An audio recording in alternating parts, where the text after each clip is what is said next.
नमस्कार मित्रों, मैं डॉक्टर इंदिरा अशोक उपस्थित हुआ हूं भाटिया आश्रम के द्वारा चलाई जा रही टेस्ट सीरीज के चौथे बड़े पेपर की उत्तर कुंजी लेकर के उसका सॉल्यूशन लेकर के मैं उपस्थित हूं। मित्रों, आपको पता होगा कि हमारे द्वारा 3 बड़े पेपर अब तक आयोजित किए जा चुके हैं। इसी श्रृंखला का ये चौथा पेपर है। आप 3 पेपरों में देख चुके होंगे कि हमने किसी रटी रटाई या किसी भी परंपरागत प्रश्न पद्धति के अनुसार आपको प्रश्न पत्र नहीं दिया है। हमारा उद्देश्य है कि परीक्षा की जो वर्तमान में पद्धति चल रही है, परीक्षा का जो मापदंड आप देख रहे होंगे राजस्थान लोक सेवा आयोग के द्वारा, उसके आधार पर पूरी तरह से हम चल रहे हैं। हमारा उद्देश्य है कि हम आपको अपनी ओर से 100% दें। मित्रों, जैसा कि आपको मालूम है कि भाटिया आश्रम की ओर से जो अगला बड़ा पेपर, जिसको हम 5वां पेपर कह सकते हैं टेस्ट सीरीज का, वो 8 फरवरी 2026 को होगा। उसका भी सॉल्यूशन लेकर के मैं आपके सामने उपस्थित हूंगा। मैंने आपको पिछली बार भी निवेदन किया था कि जहां भी आपको लगे आप मुझे सजेशन दें, मैं सुधार करूंगा, प्रयास करूंगा कि आपको अच्छे से अच्छी नॉलेज दूं। मित्रों, कई बार आपको लगता होगा कि मैं कुछ प्रश्नों को लेकर के जिस प्रकार के उत्तर देता हूं वह आपके पढ़े अनुसार आपके जहन में नहीं बैठते होंगे। उसका कारण है कि आज हिंदी ऐसा विषय बनकर के रह गया है जिस पर हर व्यक्ति अपनी विद्वता प्रकट करने की सामर्थ्य रखता है। उसका परिणाम यह हुआ कि हमने हिंदी के स्वरूप को इतना विकृत कर दिया कि जो चीज सही है उसको हम समझने के लिए तैयार नहीं हैं, और जो हमें लोगों के द्वारा परोस दी गई, चाहे वो किसी भी रूप में दी, हमने उसको स्वीकार कर लिया, हमने उसी को सही मान लिया। इस वजह से आपको 2-4 प्रश्नों में ऊपर नीचे हो जाता होगा। मेरा उद्देश्य है कि मैं आपको प्रामाणिक रूप से ही प्रश्नों के उत्तर दूं, और मेरा हमेशा से यही प्रयास रहा है।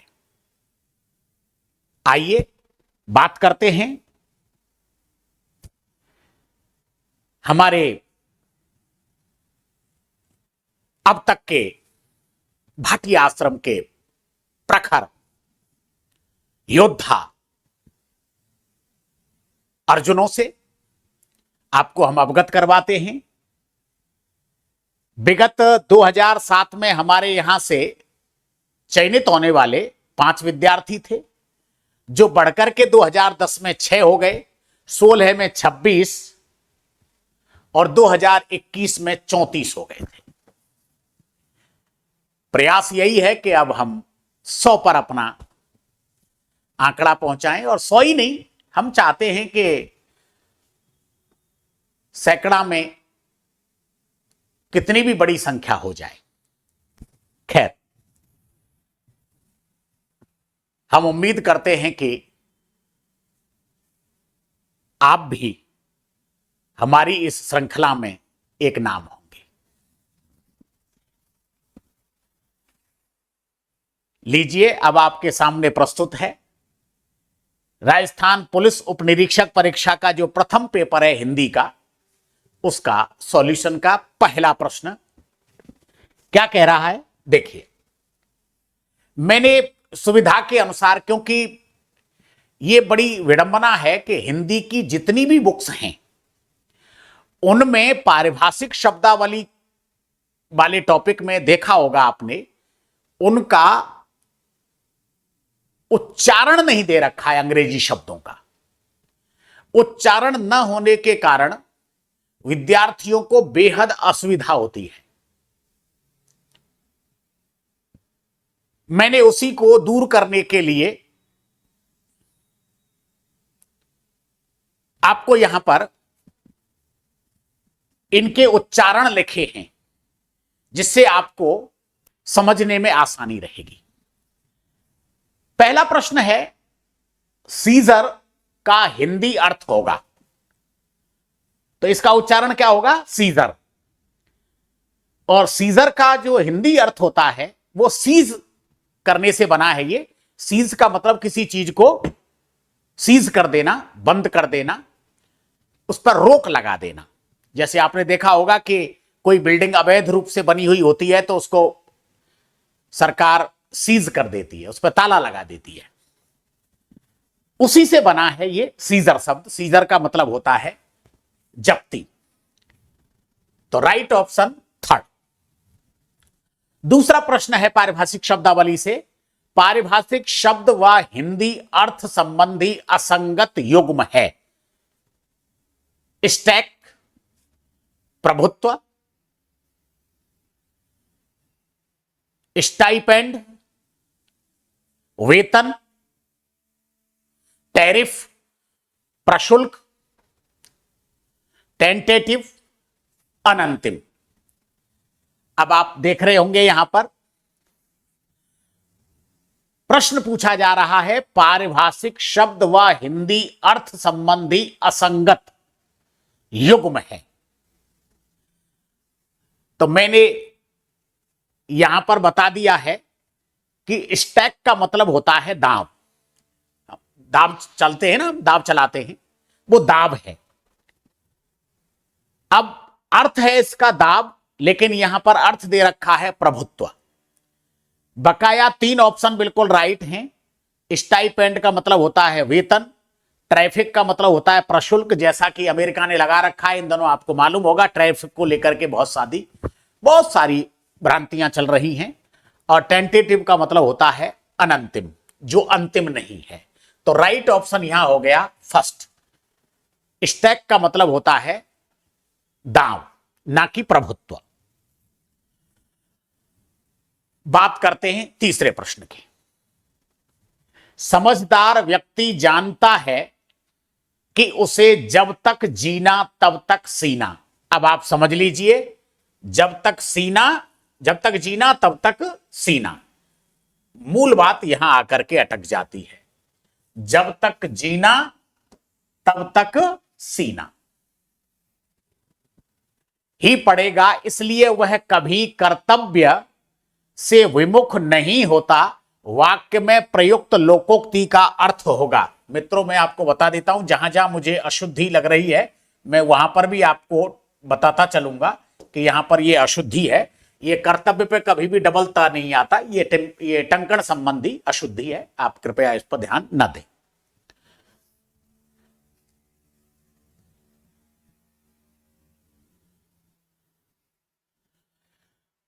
तो जब तक जीना तब तक सीना, ये लोकोक्ति है।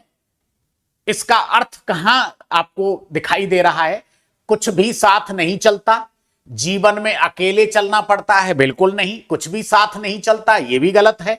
व्यक्ति को मृत्यु पर्यंत कार्य करना ही पड़ता है। बिल्कुल सही बात है कि यदि आपको जीना है तो आपको कार्य करना ही पड़ेगा। कहते हैं कि भाई घर गृहस्थी का मामला ही है। गृहस्थ जीवन का एक सबसे बड़ा जो ड्रॉबैक है वो यही है कि व्यक्ति को कभी शांति नहीं मिलती। जब तक जीना है तब तक सीना है, मतलब फटता ही जाएगा। हम बिलांद भर से लेंगे, हाथ भर फटा हुआ मिल जाएगा। हम सोचते हैं कि इस महीने इतने पैसे बच जाएंगे तो हम ये काम कर लेंगे, लेकिन वो बचत के बजाय और आगे का काम बढ़ा हुआ मिलता है। लेकिन ये नियम है प्रकृति का कि जब तक जीना है तब तक सीना है।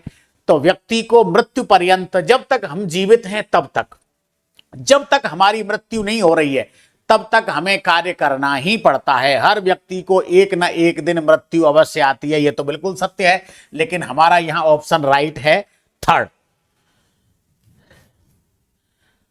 चौथा प्रश्न है लोकोक्ति व अर्थ संबंधी असंगत विकल्प कितने हैं? जड़ काटते जाएं, पानी देते जाएं, शत्रुता का निर्वहन। भाई ये तो नहीं होता, जड़ काटते जाएं और पानी देते जाएं। अब बताइए, अगर जड़ को काटोगे और ऊपर पानी दोगे तो क्या पौधा पनपेगा, पेड़ पनपेगा? नहीं पनपेगा। जब जड़ को ही काट दिया जाएगा तो पानी देने का कोई औचित्य नहीं है। इसका मतलब कुछ लोगों की आदत होती है, वो बाहर से तो इतना प्यार झलकाएंगे कि क्या कहने, उनसे बड़ा कोई हमारा हितैषी हो ही नहीं है, और अंदर उनके कतरनी चल रही होती है, वो हमसे बेहद दुश्मनी रखते हैं। तो इसका मतलब है कपटपूर्ण व्यवहार रखना, व्यवहार करना। तो शत्रुता का निर्वहन नहीं है यहां, तो एक तो ये गलत है। असंगत विकल्प एक तो मुझे यही लग रहा है कि ये शत्रुता का निर्वहन नहीं है, बल्कि कपटपूर्ण व्यवहार रखना। जर है तो नर है, नहीं तो खंडहर है। हमारे ब्रज भाषा में कहते हैं जड़ है तो नर है, नहीं पंछी बेपर है। अगर पैसा है तो सब कुछ है, पैसा के सब देवी देवता, पैसा के सब पंडा जी, और बिन पैसा कोई बात ना पूछे, परे पीठ पे डंडा जी। टका धर्म टका कर्म टका ही परमम तपः, यस्य गेहे टका नास्ति हा टकाटक टकायते। सर्वे गुणा कांचनम आश्रयन्ति। सारे व्यक्ति के गुण, रूप, सौंदर्य सब कुछ किसमें निवास करता है? पैसे में। तो जर है तो नर है, नहीं तो खंडहर है। पैसा सब कुछ नहीं, पर कुछ तो है। ये बिल्कुल नहीं साहब, सब कुछ ही पैसा है। बिना धन के जीवन में कोई सम्मान नहीं देता, सब कुछ व्यर्थ है। जस दूल्हा तस बनी बराता, जस दूल्हा तस बनी बराता। शिव जी की बारात का वर्णन पढ़ा होगा, आपने नहीं पढ़ा है तो मैं थोड़ा सा बता देता हूं। शिव जी ने खुद ने ही गले में सर्पों की माला, मृगशाला धारण कर रखी है, बड़े बड़े जटा जूट, और महाराज जी उल्टे बैठे हैं। आज तक आपने किसी दूल्हे को उल्टे बैठे हुए नहीं देखा होगा, बारातियों की तरफ मुंह करके। लेकिन जस दूल्हा वैसी बारात, जैसा दूल्हा वैसी बारात। तो बारात में भी कौन गए थे? भूत प्रेत बैताल, ठीक है ना। तो जस दूल्हा तस बनी बराता, जस दूल्हा तस बराती। व्यवहार के अनुसार लोग मिल जाते हैं। व्यवहार नहीं साहब, स्वभाव।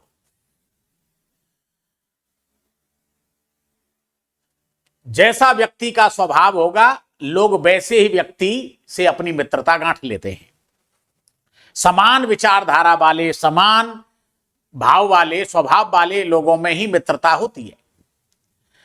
जब तक सांस तब तक आस, अंत समय तक आशा बनी रहती है। ये बिल्कुल राइट है साहब। तो लोकोक्ति व अर्थ संबंधी असंगत विकल्प कितने हैं? 1 2 3, 1 2 3, राइट ऑप्शन थर्ड। चलिए साहब, जो व्यक्ति 2 नावों पर सवारी करता है, 2 नावों पर सवार होना, इसका मतलब है कि दुविधा में दोनों गए, माया मिली ना राम। ना खुदा ही मिले, ना विशाले सनम, ना इधर के रहे ना उधर के रहे। तो 2 नावों पर सवारी करने वाले त्रिशंकु तिष्ठंतराले बीच में लटक जाते हैं। तो जो व्यक्ति 2 नावों पर सवारी करता है, अंत में वह असफल ही होता है। वाक्य में प्रयुक्त मुहावरे का अर्थ है 2 नावों पर सवारी करना। आलस्य में डूबा होना बिल्कुल नहीं, अजीब स्थिति में पड़ना बिल्कुल नहीं, एक साथ 2 लक्ष्यों को पाने की चेष्टा करना, जैसे कि आज के विद्यार्थी भी कर रहे हैं। एक एक ने 15-15 फॉर्म भर रखे हैं, लगा करके गैंगमैन से और आईएएस तक के फॉर्म भर रखे।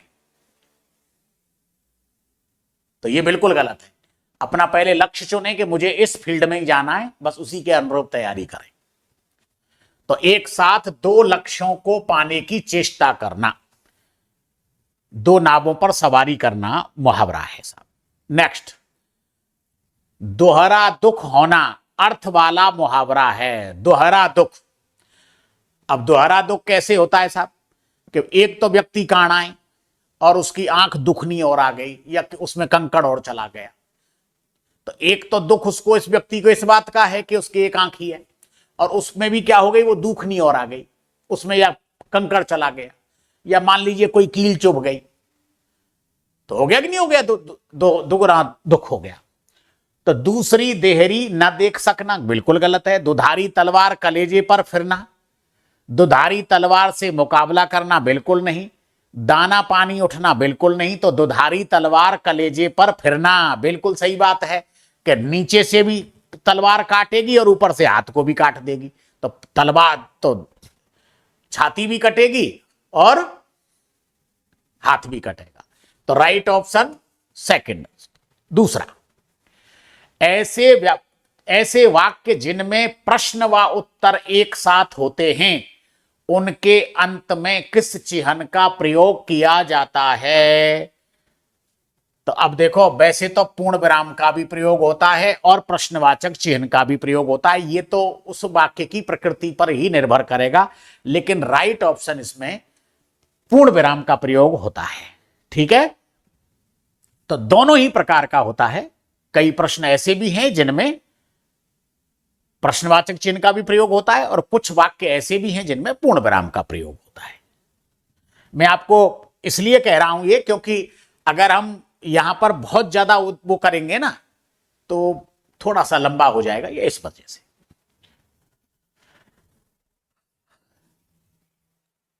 हमारे पाठ्यक्रम में दोहा, सोरठा, चौपाई और हरि गीतिका छंद ही सम्मिलित किए गए हैं। अब आप देख रहे होंगे, जब जहां किसी भी संज्ञा का एक से अधिक संज्ञाओं का जहां प्रयोग किया जाता है, सर्वनामों का जहां प्रयोग किया जाता है, तो वहां पर वाक्य में क्या लगाते हैं हम? कॉमा लगाते हैं। इस कॉमा का मतलब अल्प विराम। वाक्य में किस चिन्ह का प्रयोग होना शेष रह गया है? इसका मतलब किसका रह गया है? अल्प विराम का, क्योंकि यहां पर दोहा के बाद में कॉमा लगेगा, सोरठा के बाद में कॉमा लगेगा। निम्नलिखित में से अशुद्ध वाक्य कितने हैं? ताजमहल की सौंदर्यता अनुपम है। सौंदर्यता कोई शब्द नहीं होता, क्या होता है? सौंदर्य। क्या होता है? सौंदर्य। क्योंकि यह प्रत्यय भी भाववाचक है और ता प्रत्यय भी भाववाचक है, तो किसी भी शब्द में समान दो प्रत्ययों का प्रयोग नहीं होता, चाहे वो दो भाववाचक हो, दो गुणवाचक हो, दो अपत्यवाचक हो, दो कर्तरीवाचक हो, दो गुणवाचक हो। समान प्रत्ययों का एक वाक्य में एक से अधिक बार प्रयोग नहीं होता। यह खाई पहले बहुत गहरी थी। अब खाई नहीं, ये तो खाना खाया वगैरह वाला है। खाई, खाई का मतलब होता है ये खाई। ठीक है, तो ये भी गलत है। व्यक्ति यौवन में भूलें करता ही है, ये तो राइट है। उस नदी का पाट बहुत चौड़ा है, तो ये तो दोनों वाक्य सही हैं। राइट ऑप्शन पहला और दूसरा, ये अशुद्ध वाक्य है, क्योंकि इसमें तो किसकी अशुद्धि है? सौंदर्यता की, और इसमें अशुद्धि है खाई की।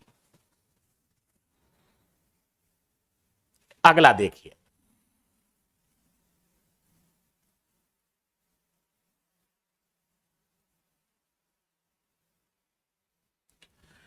उसे वैधव्यता का जीवन जीना पड़ रहा है, वाक्य में अशुद्धि का कारण है। अब देखो, शब्द होता है वैधव्य। क्या होता है? वैधव्य। यह शब्द बना है विधवा से, विधवा प्लस यह प्रत्यय लगा हुआ है इसमें। यह प्रत्यय है भाववाचक, ये भाववाचक है। ठीक है, अब इसमें ता प्रत्यय भी लग गया, ये भी भाववाचक है। अभी मैंने बताया है आपको कि समान दो प्रत्यय एक उसमें नहीं आते, तो इसका मतलब है इसका प्रयोग करते ही ये गलत हो जाएगा। तो वैधव्यता कोई शब्द होता ही नहीं है, वैधव्य शब्द होता है।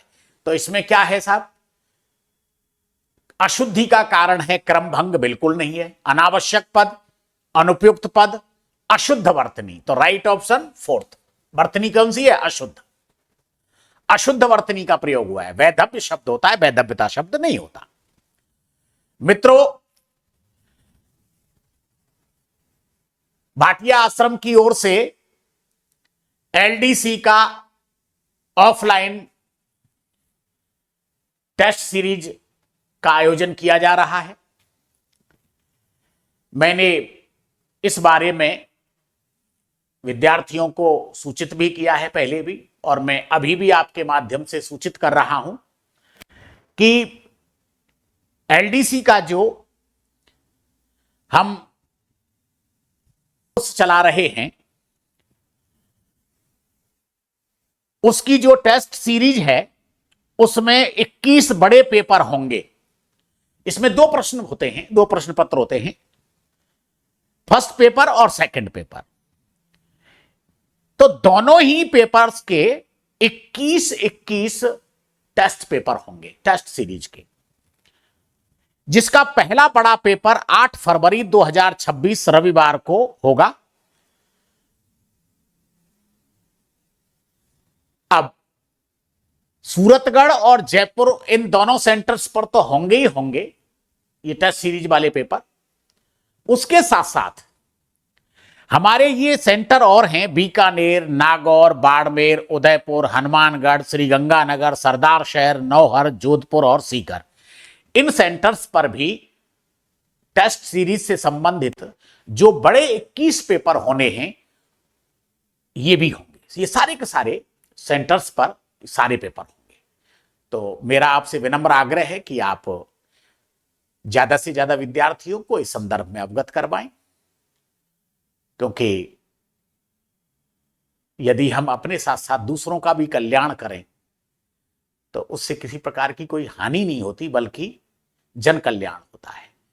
क्योंकि हमारा उद्देश्य जो है वो यही है कि हम संस्कारवान बने, रोजगार प्राप्त करें, राष्ट्रवादी भावना से ओतप्रोत रहें, राष्ट्र सर्वोपरि हो और लोकहितवाद की बात करें। लोकहित तभी होगा जब हम अपने साथ साथ दूसरों का भी भला करेंगे। तो मेरा आपसे विनम्र आग्रह है कि आप लोगों को भी, अन्य विद्यार्थियों को भी इस बारे में अवगत करवाएं। धन्यवाद। अगला प्रश्न है, किस विकल्प में अशुद्ध शब्द समूह नहीं है? दरिद्र, दीवार, दुनिया, दांडायन, दोगुना, दैन्यता, दर्दीला, दिनांक, दुस्सह, धनाढ्य, ध्वनि, धैर्य। ये तीनों विकल्प गलत हैं। राइट ऑप्शन है फर्स्ट, दरिद्र, दीवार और दुनिया। निरानुनासिक शब्द में अशुद्धि का कारण है भैया, शब्द होता है निरनुनासिक। निरनुनासिक तो क्या आ गया? आ, मतलब स्वर आ गया। तो अनावश्यक व्यंजन प्रयोग स्वरागम के कारण। तो राइट ऑप्शन क्या आ गया? स्वर का आगम हो गया। एक रा, मतलब रह में क्या लग गया? आ। निरनुनासिक की जगह पे क्या बन गया? निरानुनासिक हो गया, इसलिए अशुद्ध हो गया है शब्द। और राइट कौन सा होता है? निरनुनासिक। हॉर्सी कल्चर का संबंध किससे नहीं है? अब हॉर्स का मतलब आप जानते हो, हॉर्स का मतलब होता है घोड़ा, और हॉर्स का एक बीच का भाई भी होता है। हॉर्स प्रजाति के 3 हैं, गधा, घोड़ा और एक बीच में और होता है खच्चर। ये क्रॉस ब्रीड होता है घोड़ा और गधे का, खच्चर। तो हॉर्सी कल्चर का संबंध घोड़े से भी है और खच्चर से भी है, लेकिन भैया इस गधा प्रजनन से नहीं है, गर्दभ प्रजनन से नहीं है। इसके लिए अलग से ही योजना है। खैर, आइए बात करते हैं लता कृषि की। लता कृषि का संबंध किस कृषि से है? ओलेरी कल्चर। बिल्कुल सही है। ओलेरी कल्चर का मतलब होता है ये लता का मतलब बेल, ये बेल वाली खेती, बेल वाली खेती। वैसे तो जो जो होता है ना, ये बारी वाला टिंडे, खीरा, लौकी, कद्दू, ये जितने भी द हॉर्टिकल्चर का एक ये प्रभाग है, ओलेरी कल्चर, उसके अंतर्गत ये आता है, जिसमें बेल वाली खेती होती है। वैसे इसमें हम गाजर, मूली, भिंडी, टिंडा सब कुछ कर सकते हैं, लेकिन इसका जो मूल उद्देश्य है वो है बेल वाली खेतियां करना। चाहे वो करेला है, चाहे लौकी है, चाहे कद्दू है, चाहे खीरा है, कोई भी। तो लता कृषि का संबंध ओलेरी कल्चर से। आइए नेक्स्ट बात करते हैं। जिसके अधीन अनेक व्यक्ति हों, इस अर्थ वाला समानार्थी शब्द है। अध्यक्ष नहीं होगा। अब देखो, जिसके अधीन, तो अधि का मतलब अधिनायक, तो नायक या अधिनायक, राइट ऑप्शन फोर्थ, जिसके अधीन बहुत सारे लोग। विशेषता शब्द का प्रयोग किस अर्थ के संदर्भ में होगा? किसी विषय को पूर्ण रूप से प्रकट करना? बिल्कुल नहीं। वे गुण जो किसी को सामान्य से पृथक करते हैं? बिल्कुल। किसी के स्वरूप को संक्षिप्त रूप में प्रकट करना? बिल्कुल नहीं। वे गुण जो किसी को सामान्य से पृथक करते हैं, यह सही है। विशेषता है कि भाई इस व्यक्ति में अमुक विशेषता है, इसका मतलब है वो इन लोगों से इसलिए विशिष्ट है क्योंकि उसमें इनसे अलग विशेषता है, अलग गुण है। तो राइट ऑप्शन सेकंड। वाक्यांश व शब्द संबंधी असंगत युग्म है। जो अपने पथ से भटक गया हो, पथ भ्रष्ट नहीं हो सकता। जो अपने पथ से भटक गया हो, पथ भ्रमित होता है वो, पथ भ्रमित। जो प्रणाम करने योग्य हो, प्रणम्य, वो तो प्रणम्य होता है, प्रणम्य। मैं इधर लिख देता हूं उसको, ये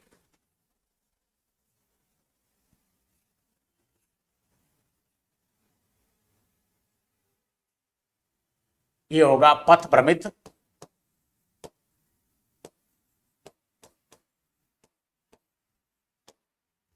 ये होगा प्रणम्य।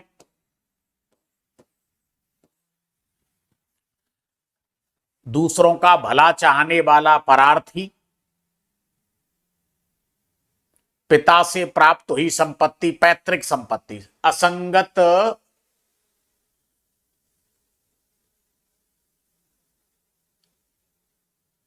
वाक्यांश व शब्द संबंधी असंगत युग्म है।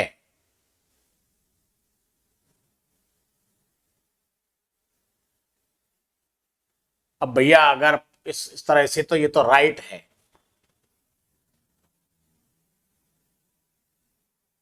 पथ से भटक गया हो, पथभ्रष्ट, ठीक है। पथ भ्रमित या पथ भ्रष्ट हो गया। और जो प्रणाम करने योग्य है वह है प्रणमीय। प्रणम्य नहीं होगा, प्रणमीय नहीं होगा। और दूसरों का भला चाहने वाला परार्थी, बिल्कुल। पिता से प्राप्त हुई संपत्ति, पैतृक संपत्ति, तो राइट ऑप्शन सेकंड है। आइए, नित्य स्नायी शब्द का प्रयोग किस वाक्य के लिए होता है? स्नायी ये नहाने से है, स्नान से है, जो रोज नहाते हैं उनके लिए। और आप में से बेटा बहुत सारे ऐसे बच्चे होंगे जो कई कई दिन में नहाते हैं। और मैंने तो सुना है, मुझे पता नहीं है क्योंकि मैंने कभी जीवन में ऐसा न किया न मैंने देखा, सुना जरूर है कि ये साइंस के बच्चे जो होते हैं ना, ये एमटेक बीटेक करने वाले बच्चे, या जो जो साइंस से बीएससी एमएससी कर वाले बच्चे करते हैं, जो हॉस्टलों की जिंदगी जीते हैं, ये कोई 5 8 8 10 10 दिन, 15 15 20 दिन में नहाते हैं, महीना महीना भर में नहाते हैं। ठीक है ना। अब पता नहीं कितना सत्य है कितना असत्य है, ये तो मुझे नहीं पता, लेकिन मैं आपको बता रहा हूं कि नित्य स्नायी का मतलब होता है जो रोज नहाता हो। ठीक है ना। तो इसका मतलब यह है कि जो प्रतिदिन नहाता हो वह नित्य स्नायी है, जो प्रतिदिन नहाने से बचता हो वो नहीं। आइए बात करते हैं अगले प्रश्न की। युग्म शब्द व अर्थ संबंधी अनुचित युग्म है। पका सीझा हुआ, पक्का मजबूत, बिल्कुल सही है।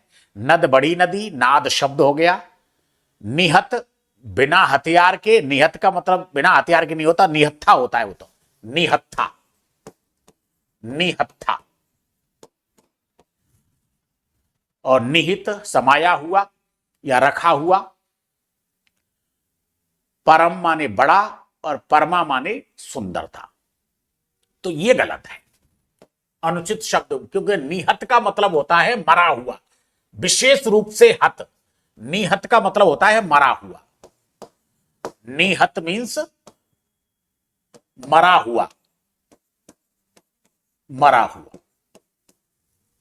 और निहित का मतलब समाया हुआ या रखा हुआ, ये तो हो सकता है, रखा हुआ या निमित्त, जिसको हम कहें निमित्त। तो राइट ऑप्शन थर्ड।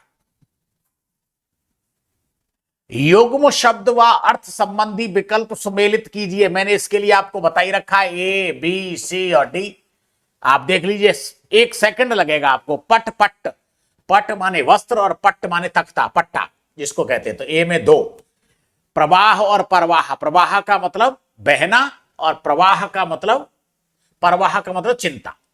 पहला, मुझे उसकी परवाह नहीं है, मुझे उसकी चिंता नहीं है।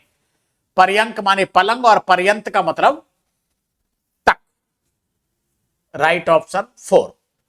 प्रवाल का मतलब शैवाल या भित्ति, काई, मूंगा, जिसको हम कहें शैवाल भित्ति होती है ना, प्रवाल भित्ति, मूंगा। और प्रवार का मतलब ओढ़नी। Right option third. तो 2 1 4 3, 2 1 4 3। Right option second. किस विकल्प के शब्द परस्पर पर्यायवाची नहीं है? मड़वा, कुंज, छानी, प्रतारक, कासार, व्याख्या, परिपाटी, पद्धति, प्रणाली, बीमारी, क्लेश, पीढ़ा। ओ वाह, ओ ये तो मड़वा, कुंज, छानी, ये तो वो कुटी हो गई। परिपाटी, पद्धति, प्रणाली रीति हो गई। बीमारी, क्लेश, पीढ़ा ये मानसिक वेदना हो गई। प्रतारक, कासार, व्याख्या, ये अलग अलग हैं भैया। ये और तो सब एक एक के ही पर्यायवाची हैं, ठीक है ना। ये प्रतारक का मतलब होता है, प्रतारक, प्रतारक का मतलब होता है ठग या बदमाश होते हैं ना, जो प्रताड़ना देने वाला होता है, मानसिक वेदना देने वाला, ये तो कहलाता है प्रसार, प्रतारक। कासार का मतलब होता है जिस ऐसे तालाब जिनके चारों ओर कांस खड़ी रहती है ना। मैं बहुत पहले गया था, ये मातृकुंडिया एक स्थान है चित्तौड़ में, मातृकुंडिया। तो वहां पर पितरों को तर्पण वगैरह देते हैं उधर के लोग। तो उस नदी में मैंने देखा कि वो ऐसे कांस के बड़े बड़े पेड़ खड़े हुए थे, जिनमें बहुत बड़े बड़े और वो लंबे लंबे छर्रा से निकल रहे थे, और रुई के जैसे। तो वो कासार इसीलिए उसको कहते हैं तालाब को, ऐसा तालाब जिसके चारों ओर कांस खड़ा हो, तो कासार कहते हैं।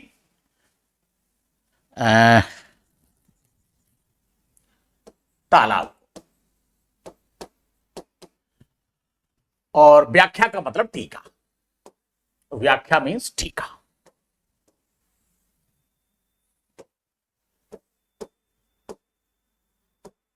टीका, तो ये अलग अलग है, और सब एक दूसरे जैसे मड़वा, कुंज, छानी, ये क्या है? ये कुटी के पर्यायवाची है। कुटिया जो होती है ना, कुटिया,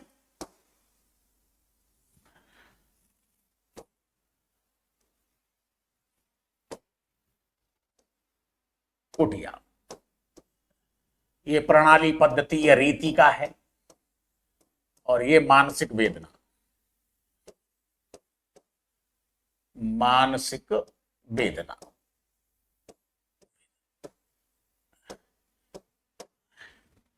ये इसके, ठीक है। तो इसलिए ये तो समान है और ये असमान है, अलग अलग वाला। तो राइट ऑप्शन सेकंड। आइए बात करते हैं, पर्यायवाची संबंधी असंगत युग्म कितने हैं? दही, बिल्कुल, दही का तो तक्र, दही को भी कहते हैं, छाछ को भी कहते हैं। क्षीरज, बिल्कुल, दूध से जन्म लेता है। गौरस, ये भी गाय का रस है। थाती का मतलब अमानत, धरोहर, जमा पूंजी, बिल्कुल राइट है। ओहो, ये तंबू और तत्पर, तंबू का मतलब तो अलग ही है मामला। ये ताल, हृदय, सर, ये तो किसके हैं? पर्यायवाची, तालाब के, ठीक है। पोखर, सरोवर, तालाब। और ये निष्पक्ष, बेलाग, निरपेक्ष, ये है तटस्थ के। तो तंबू के तो अलग ही हैं ये, ठीक है ना। तो राइट ऑप्शन असंगत शब्द योग में तीसरा, चौथा, तीसरा सही है। सही विलोमार्थी युग्म नहीं है। ममता का समता बिल्कुल नहीं, मेहनत का आलसी, मेहनती का आलसी, मौखिक का लिखित, मौलिक का अनुदित। ममता का समता नहीं, ममता का निर्दयी होता है, ममता का निर्ममता, निर्ममता, निर्ममता या क्रूर, ठीक है, निर्ममता या क्रूर। तो राइट ऑप्शन फर्स्ट। किस विकल्प में उचित विलोमार्थी युग्म है? मुश्किल का कठिन, युक्त का प्रयुक्त, योगी का रोगी, मूढ़ का, भैया ये गलती हो गई है यहां, ये प्रिंटिंग मिस्टेक है भैया, इसको है ना, ये हटा देना इसको, मैं इसको बिल्कुल ऐसे कर रहा हूं, देख लो। किस विकल्प में उचित विलोमार्थी युग्म है? क्योंकि मुश्किल का, ये भी गलत है, युक्त का प्रयुक्त, योगी का भोगी, तो मूढ़ का ज्ञानी होगा राइट ऑप्शन फोर्थ। आप इसको सही कर लेना, मूढ़ का ज्ञानी यह है। निम्नलिखित में से अरबी भाषा का शब्द है, बटलोई तो हमारी हिंदी का है, क्षेत्रीय भाषा का शब्द है ये। पंचर, ये अंग्रेजी का शब्द है, पंचर का मतलब छेद, ये अंग्रेजी का शब्द है। तो नशा है,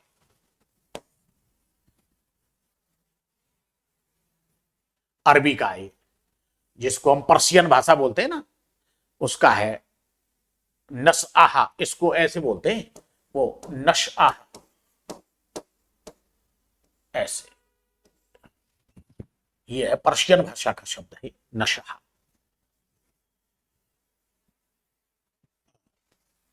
ऐसे होगा।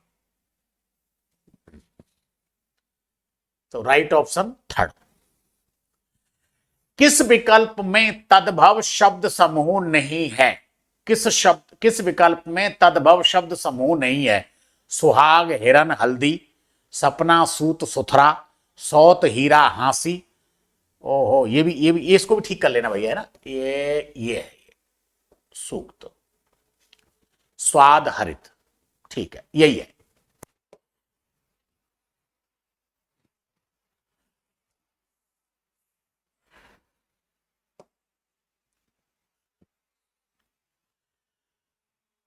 भाषा व उससे संबंधित शब्द समूह वाला विकल्प सुमेलित कीजिए। ए बी सी डी, आप तो ऐसे ही लिख लो।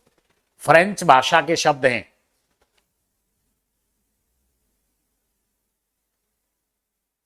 फ्रेंच भाषा के शब्द, mayor, menu, soup, right option second. तुर्की का, टर्की भाषा के शब्द हैं, टर्की के,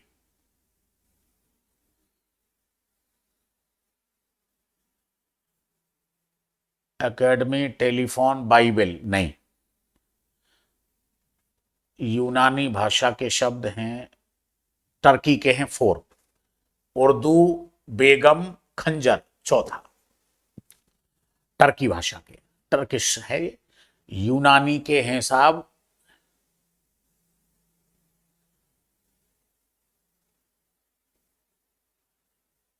यूनानी के एकेडमी, टेलीफोन, बाइबल। रूसी का तो चार है,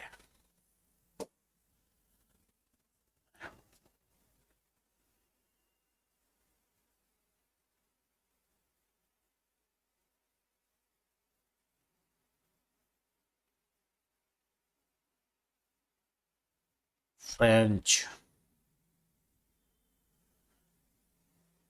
सी में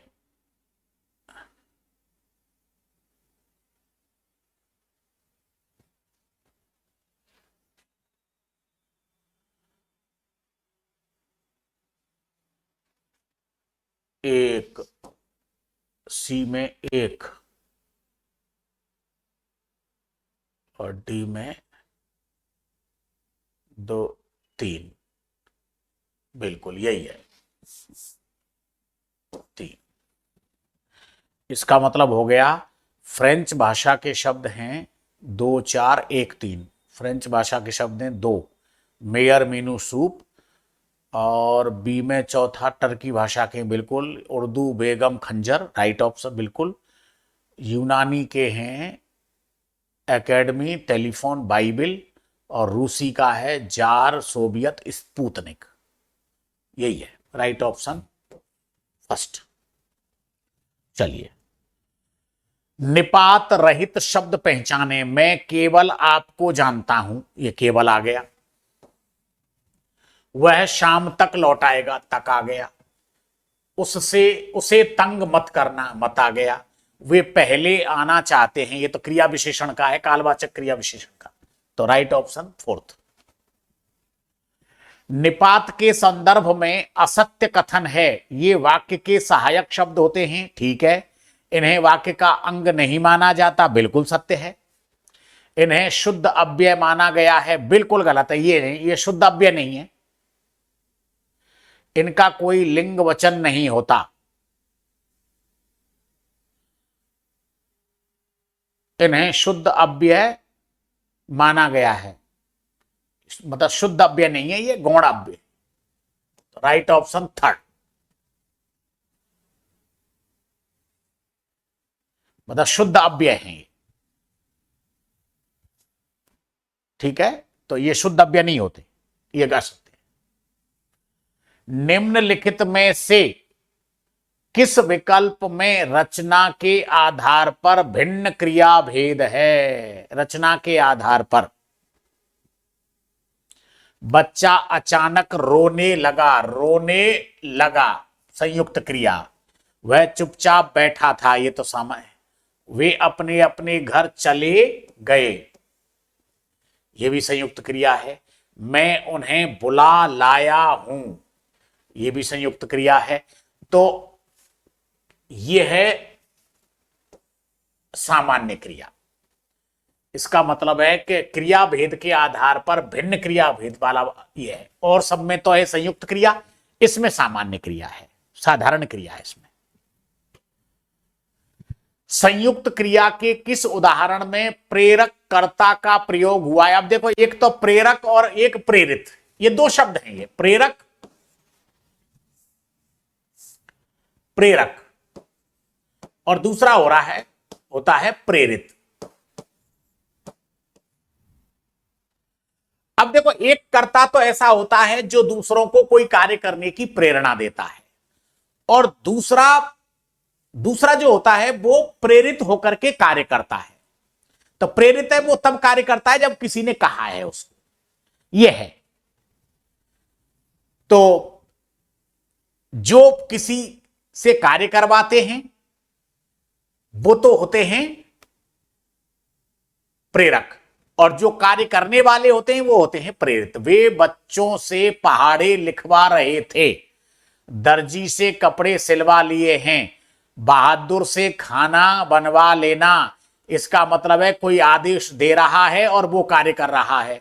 दर्जी से कपड़े सिलवा लिए हैं, इसका मतलब है कि दर्जी ने काम किया है, उन्होंने काम नहीं किया है। इसका मतलब वे बच्चों से पहाड़े लिखवा रहे हैं, पहाड़े बुलवा रहे हैं।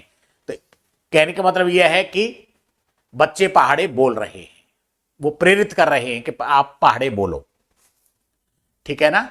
तो प्रेरक कर्ता का मतलब होता है जो कार्य करने की प्रेरणा देता है, और प्रेरित कर्ता वो होते हैं जो प्रेरित होते हैं, जो प्रेरित होकर के कार्य करते हैं।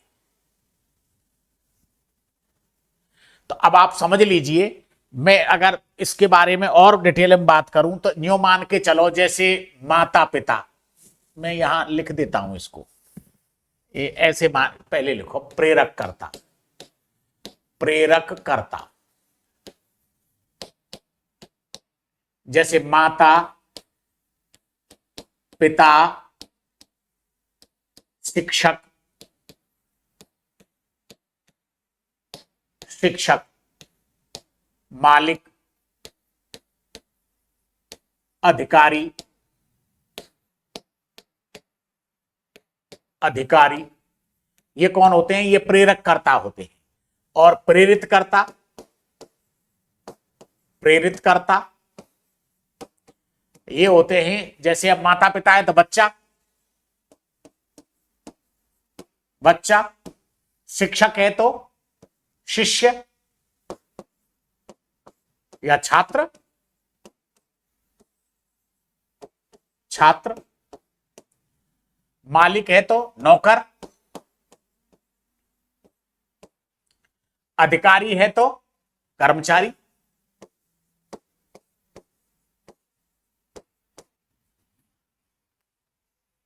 ये प्रेरित करता हूं।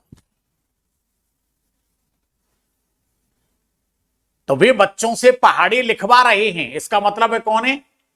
वो शिक्षक है। तो शिक्षक कौन हुआ? प्रेरक करता। निरुपसर्ग का अर्थ नहीं है बिना, बाहर, रहित, विशेष, प्रधान, विशिष्ट।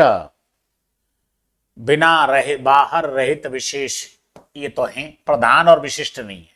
ये तो प्रय उपसर्ग से आते हैं, इनमें तो प्रय उपसर्ग है। ये निरुपसर्ग के हैं, निर, और ये है प्रय।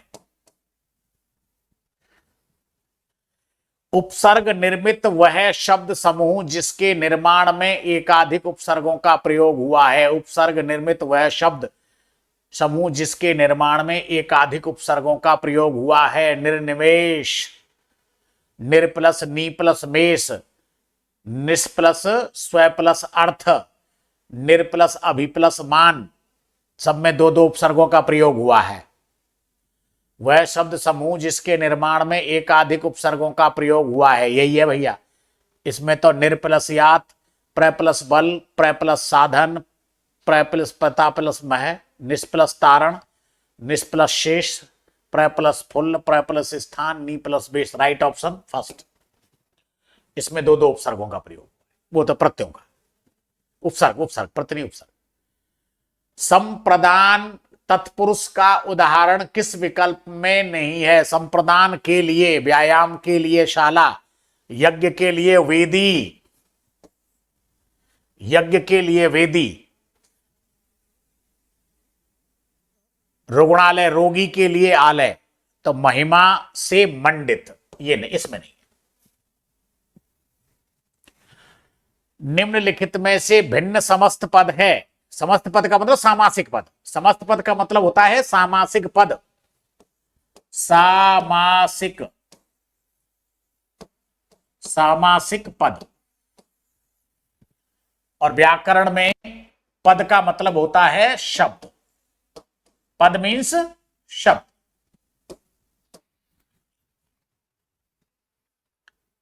निम्नलिखित में से भिन्न समस्त पद है। शस्त्र संगत, काकबली, शल्य चिकित्सा, ईश्वर प्रदत्त, ईश्वर से प्रदत्त, शल्य से, शल्य चिकित्सा,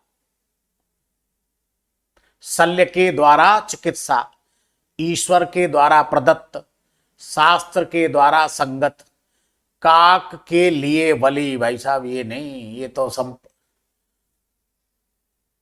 तो करण कारक हैं। इसमें करण है, इसमें करण कारक, इसमें करण कारक, और इसमें भी करण कारक,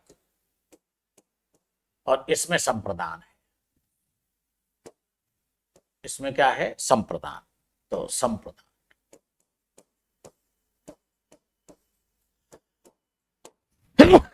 सॉरी। तो राइट ऑप्शन सेकंड, भिन्न समस्त पद है। आइए बात करते हैं हमारी बिल्कुल जल्दी से जल्दी आरंभ होने वाली ऑफलाइन टेस्ट सीरीज की, जिसमें प्री वीएसटीसी की टेस्ट सीरीज आरंभ होगी 15 जनवरी 2026 से। एलडीसी सेकंड ग्रेड की होगी 27 जनवरी से। राजस्थान पुलिस कांस्टेबल की होगी 27 जनवरी से। फर्स्ट ग्रेड टीचर की होगी 27 जनवरी से। लैब असिस्टेंट साइंस वाले की होगी 3 फरवरी से। सेकंड ग्रेड टीचर की होगी 5 फरवरी से। हाई कोर्ट के 4th क्लास की होगी 10 फरवरी से। और हमारे वीडियो साहब की होगी 10 फरवरी 2026 से, इसलिए आप ज्यादा से ज्यादा संख्या में, मैंने अब पीछे भी आपको बोला है कि आप लोक कल्याण का ध्यान रखें, इसलिए आप ज्यादा से ज्यादा विद्यार्थियों को, अपने मित्रों को इन सूचनाओं से अवगत करवाएं और हमसे जोड़ने का प्रयास करें। बहुत बहुत धन्यवाद। आइए बात करते हैं अगले प्रश्न की। अनुपालना अर्थ वाला पारिभाषिक शब्द है। अब देखो, मैंने इनके सबके हिंदी उच्चारण लिख दिए हैं। अबेटमेंट, अबेटमेंट का मतलब होता है कमी। डिफेंस का मतलब होता है रक्षा। कन्वेंशन का मतलब होता है परंपरा। कंप्लायंस का मतलब होता है अनुपालना। अब आप देख लीजिए, अनुपालना अर्थ वाला पारिभाषिक शब्द है, इसका मतलब राइट ऑप्शन फोर्थ। हिंदी अर्थ व पारिभाषिक संबंधी सही विकल्प है बॉन्ड। बॉन्ड का मतलब होता है बंधन या अनुबंध। एंडोर्स समर्थन, कार्डर संवर्ग, ऑफेंस अपराध। अब आप देख लीजिए, हिंदी अर्थ व पारिभाषिक संबंधी सही विकल्प है कार्डर संवर्ग, राइट ऑप्शन थर्ड। पारिभाषिक शब्द व हिंदी अर्थ संबंधी सही विकल्प कितने हैं? मैंने इनके लिख दिए हैं, इस वजह से आप ये या तो इसका स्क्रीनशॉट ले लेना या फिर ये सेव रहेगा आपके पास में।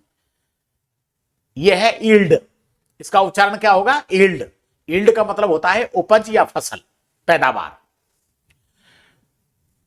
रिकरिंग, इसका उच्चारण होता है रिकरिंग। रिकरिंग का मतलब होता है पुनरावृत्ति, आवृत्ति या पुनरावृत्ति। एक्सीड का मतलब होता है सहमत या मान लेना। और अर्गेरियन का मतलब होता है कृषि संबंधी। तो अब वो पूछ रहा है सही विकल्प कितने हैं? सही विकल्प कितने हैं? अब आप देख लो, क्या ईल्ड का अर्थ उपज या फसल है? नहीं है। रिकरिंग का पुनरावृत्ति, इसमें संरक्षण है। एक्सीड का मतलब सहमत या मान लेना, यहां तो आक्षेप है। अर्ग्रेरियन का मतलब कृषि संबंधी, जब तो राइट ऑप्शन फोर्थ, केवल चौथा है, तो राइट ऑप्शन थर्ड। मूर्ख व्यक्ति अधिक लालच करके अपना सब कुछ गंवा देता है, इस संबंध में किसी ने ठीक ही कहा है। चींटी की मौत आती है तो उसके पर निकल आते हैं? बिल्कुल नहीं। जंगल में मोर नाचा किसने देखा? चींटी के पर निकलना मतलब जब सियारिया की मौत आती है तो वो गांव की ओर भागता है, ठीक है। तो चींटी के पंख, जब चींटी की मौत आती है तो उसके पंख निकल आते हैं और वो कहां जाता है? पतंगा बन करके बिजली के बल्ब पे या उस पे जाता है, दीपक पे, मर जाता है। जंगल में मोर नाचा किसने देखा? अगर आप योग्य हैं तो आप उसका प्रदर्शन करिए। आप कमरे बाथरूम सिंगर हैं तो कौन पूछ रहा है आपको? कितने ही बाथरूम सिंगर हैं। अगर आपको महादेवन बनना है, शंकर महादेवन, तो फिर आपको अपना प्रदर्शन करना ही पड़ेगा आपको, ठीक है। श्रेया घोषाल या राजा बनना है तो यही करना पड़ेगा। और एक मेरे विद्यार्थी बहुत अच्छे गायक हैं, वो भी यहां बहुत अपना नाम कमाए हुए हैं। वो जंगल में मोर नाचा किसने देखा? बिल्कुल नहीं। चूहे के चाम से कहीं नगाड़े मढ़े जाते हैं? नहीं। चूहे के चाम से मतलब चौबे जी गए छब्बे बनने, दुब्बे ही रह गए। बिल्कुल सही बात है। मूर्ख व्यक्ति अधिक लालच में आधी छोड़ पूरी को धावे, आधी मिले न साजी पावे। हाँ, लालच बुरी बला है।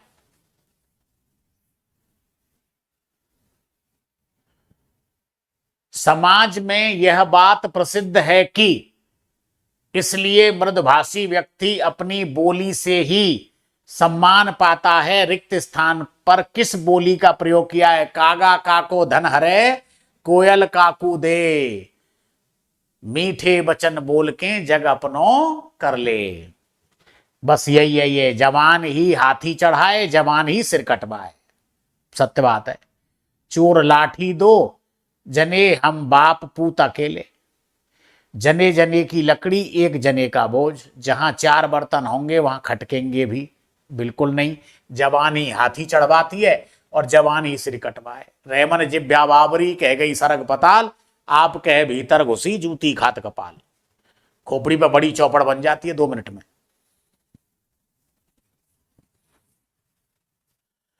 आइए अगला प्रश्न, लोकोक्ति व अर्थ वाला विकल्प सुमेलित कीजिए। A B C D. चोर के पैर नहीं होते, बिल्कुल। दोषी व्यक्ति स्वयं फंसता है। 3, क्योंकि चोर के पैर नहीं होते, वो जल्दी लड़खड़ा जाता है, वो अपने आप उगल देता है।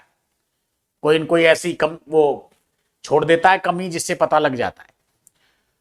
चूल्हे की ना चक्की की, चूल्हे की न चक्की की। धोबी का कुत्ता घर का ना घाट का, किसी काम का ना होना। 4, चोरी का धन मोरी में, चोरी का माल मोरी में।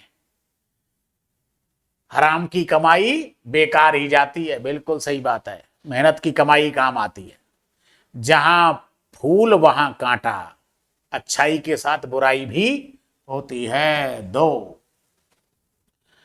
3 4 1 2, 3 4 1 2, तीसरा विकल्प सही है। मुहावरे व अर्थ संबंधी असंगत युग्म है। मुहावरे व अर्थ संबंधी असंगत युग्म है। टीम टाम करना, भला बुरा कहना, बिल्कुल नहीं। ऊपरी दिखावा करना, हाँ। आपने देखा होगा ये बिल्डर्स करते हैं ना, कभी बिल्डर का बना हुआ मकान मत लेना बेटा। जिंदगी में कभी मौका मिले तो स्वयं का बनाना, या किसी अच्छे नामी ग्रामी जो रेरा से जुड़े हुए हों, उन बिल्डर्स से ही, जिनका नाम है बहुत बड़ा, उनसे ही लेना। ये पता है क्या करते हैं छोटे मोटे बिल्डर्स? 3rd क्लास का 4th क्लास का मटेरियल लगाते हैं। जयपुर शहर नगीना, अंदर मिट्टी ऊपर चूना, बढ़िया पोत पात के धन देते हैं। आप कील ठोकोगे तो पता चला कील समेत तो हथौड़ा पड़ोसी के घर में चला गया, दीवार ही निकल गई। कील नहीं ठोकी, पूरी ईंटें बाहर हो गई। तो यह है टीम टाम करना, मतलब ऊपरी बाहरी चमक, बाहरी दिखावा। डंडा बजाते फिरना, बेकार घूमना फिरना, बिल्कुल होते हैं ना वो, ये है जिन पे कोई काम नहीं होता। ठग विद्या खेलना, छल कपट करना। टाट उलटना, दिवाला निकलना, बिल्कुल। टाट उलटने का मतलब है बोरी बिस्तर गोल बंद। तो टीम टाम करना असंगत युग्म है, ये टीम टाम करना, बाहरी दिखावा करना। यद्यपि मोहन 1.5 पसली का पहलवान है, फिर भी हर किसी से झगड़ा करते देर नहीं लगाता। वाक्य में प्रयुक्त मुहावरे का अर्थ हुआ है क्रोधी स्वभाव वाला व्यक्ति, दुबला पतला झगड़ालू व्यक्ति, बात बात पर झगड़ने वाला व्यक्ति। तो यद्यपि मोहन 1.5 पसली का पहलवान है, फिर भी हर किसी से झगड़ा करते देर नहीं लगाता। तो बात बात पर झगड़ने वाला व्यक्ति।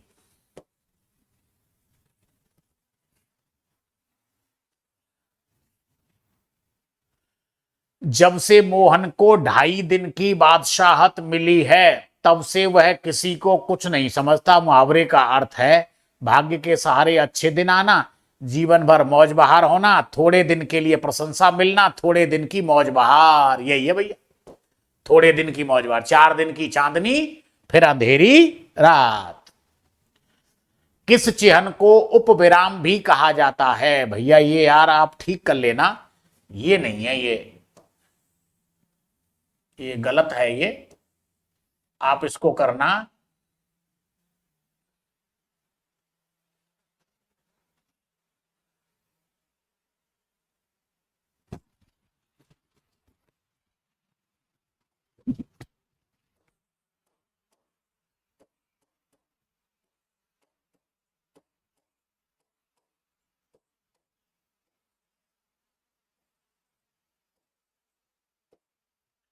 ये कर लेना, इस या ये परिवर्तन कर लेना, इसको हटा देना, है ना। उपविराम भी कहते हैं इसको, अपूर्ण विराम को उपविराम भी कहते हैं। ये अमूमन आपने देखा होगा, जैसे आपने कविताओं के नाम लिखे हुए, नई कविता, नई कविता,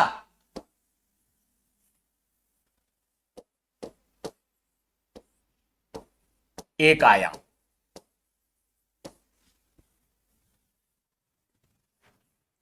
वायु प्रदूषण, नई चुनौतियां, कश्मीर समस्या, कारण और समाधान। ऐसे यदि किसी घटना का सजीव वर्णन करना हो तो हर वाक्य के बाद किस चिन्ह का प्रयोग किया जाता है? पूर्ण विराम का। आपने देखा होगा जब उसकी कमेंट्री करते हैं, उसकी क्रिकेट टीम, क्रिकेट, लीजिए दोनों टीमें मैदान में आ चुकी हैं, एम्पायर महोदय भी आ चुके हैं, तो ये पूर्ण वाक्य हैं, पूर्ण विराम, पूर्ण विराम, पूर्ण विराम। लाइव टेलीकास्ट हो रहा है, तो जहां लाइव टेलीकास्ट होता है वहां पर पूर्ण विराम में ही वाक्य कहे जाते हैं। जिज्ञासा, संदेह व व्यंग की स्थिति में वाक्य के अंत में किस चिन्ह का प्रयोग किया जाता है? प्रश्नवाचक चिन्ह का।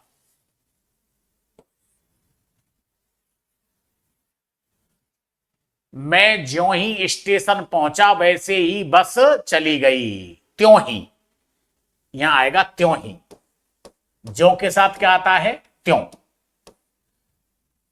तो इसमें क्रिया के प्रयोग की, विराम चिन्ह के प्रयोग की, अव्यय के प्रयोग की, वाक्य शुद्धि की, अव्यय के प्रयोग की। ज्यों के साथ में त्यों आता है, यह अव्यय है।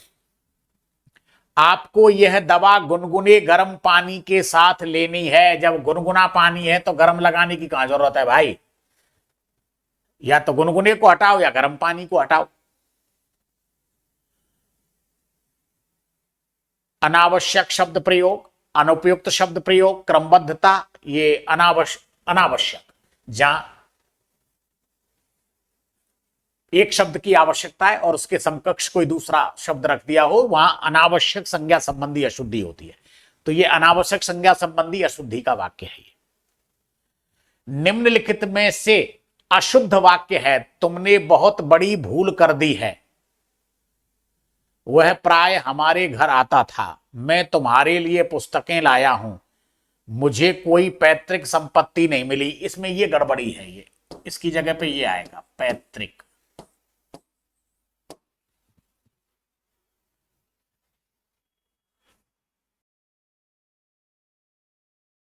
Right option 4। अशुद्ध शुद्ध शब्द युग्म का असंगत युग्म है। दुष्कर दुष्कर, धैर्यता धैर्य, नाराज नाराज, धोखा धोखा। अशुद्ध तो दुष्कर सही है, धैर्यता धैर्य सही है, नाराज अशुद्ध नहीं है, ये तो उल्टा हो गया। ये होना चाहिए नाराज, नाराज, और इसका उल्टा होना चाहिए नाराज,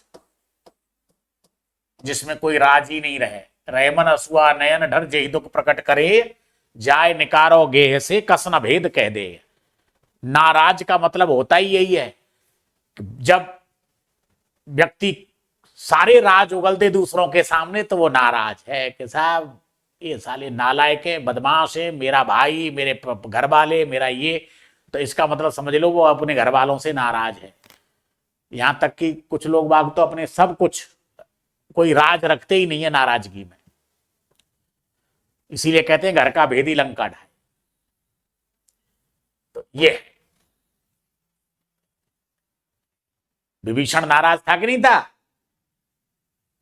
उगल दिया राज कि रावण की नाभि में क्या है? अमृत का कुंड है, इसलिए अग्निबाण चलाओ आप। निम्नलिखित में से किन विकल्पों के सभी शब्द शुद्ध हैं?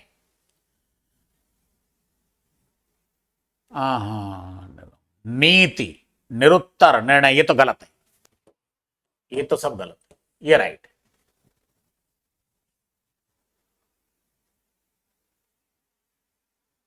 ऊपर वाले निमग्न, नहीं नहीं,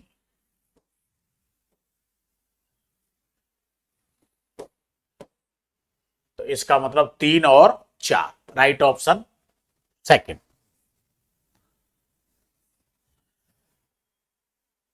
नियमितता शब्द का सही रूप क्या होगा? नियमितता, नियमितता।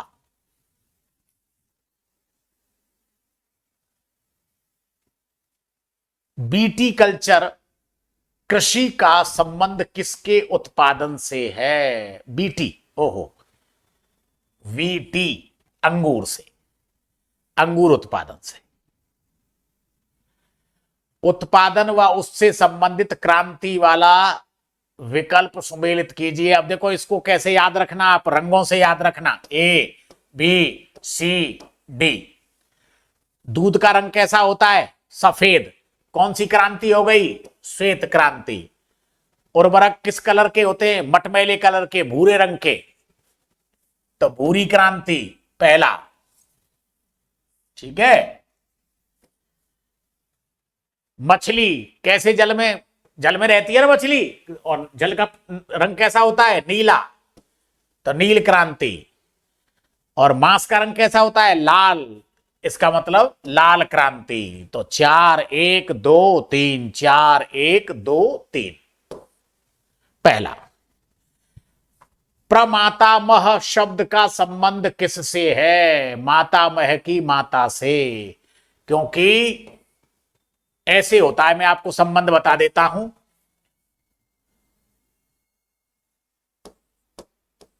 प्रमातामह, प्रमातामह, मातामह,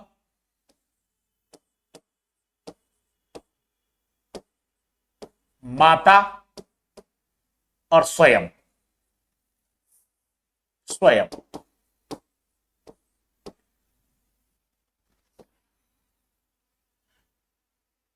ये हो गई दादी, और ये दादी की सास, दादी की सास, इसका मतलब परदादी, परदादी। तो पितामह की माता हो गई कि नहीं हो गई भाई? दादी क्या हो गई? पिताजी की मां, दादी हो गई। और पिताजी की दादी क्या हो गई? मतलब बाबा की मां, बाबा की मां क्या हो गई?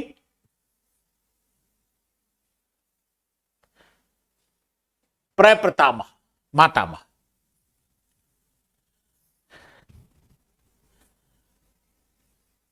नाप का संबंध किस इकाई से नहीं है?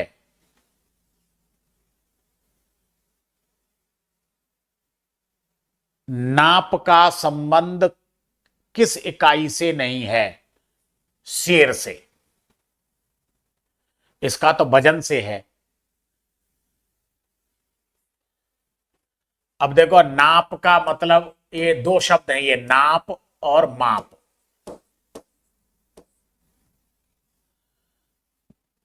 नाप तो होती है लीटर में,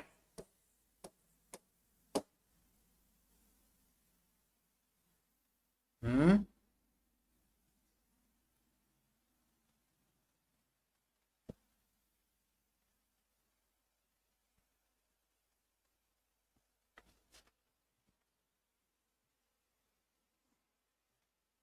नहीं, नाप का मतलब मीटर, नाप का मतलब मीटर और माप का मतलब लीटर, लीटर। ये ठोस और ये द्रव्य, ये है।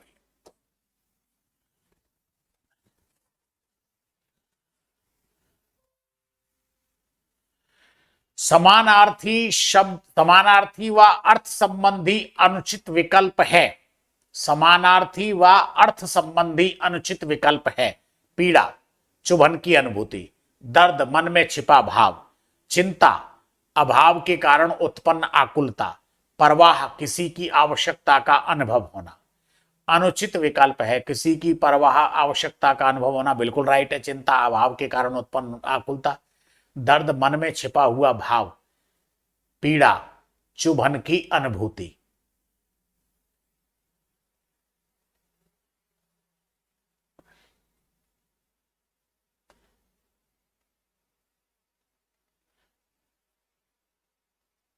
दर्द मन में छुपा हुआ भाव नहीं, यह है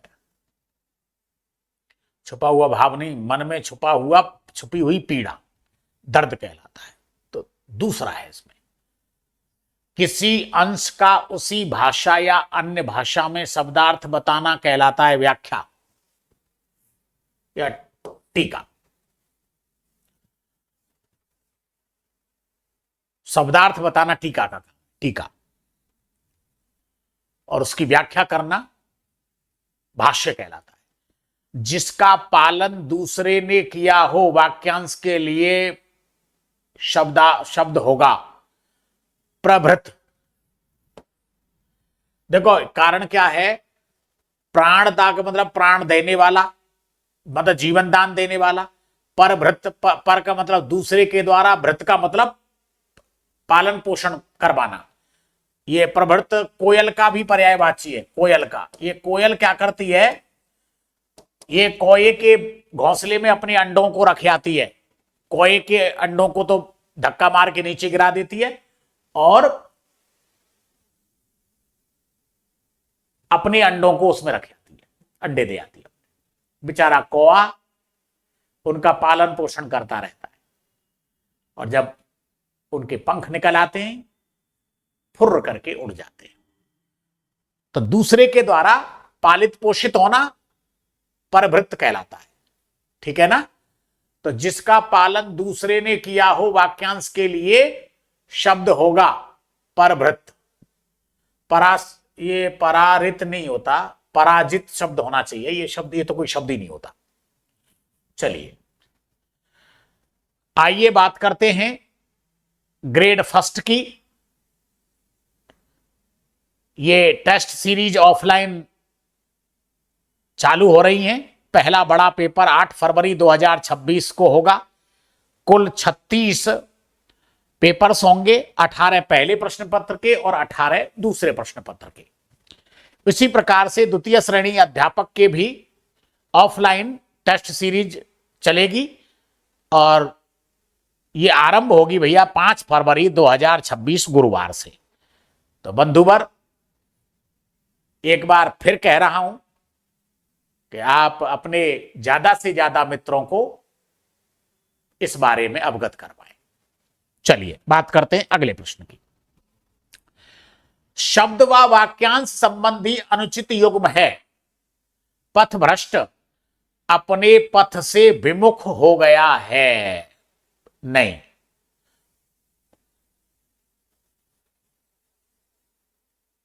विमुख नहीं, पथ से भ्रमित, जो भटक गया है वो पथभ्रष्ट है। परमार्थी जो पराये का हित चाहता है, बिल्कुल सही है। पंडित मन्य जिसे पंडितों में मान्यता दी गई है। नहीं साहब, अनुचित युग्म है।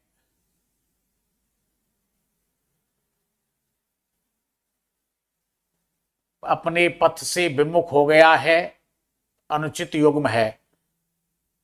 पंडित मन्य जिसे पंडितों में मान्यता दी है।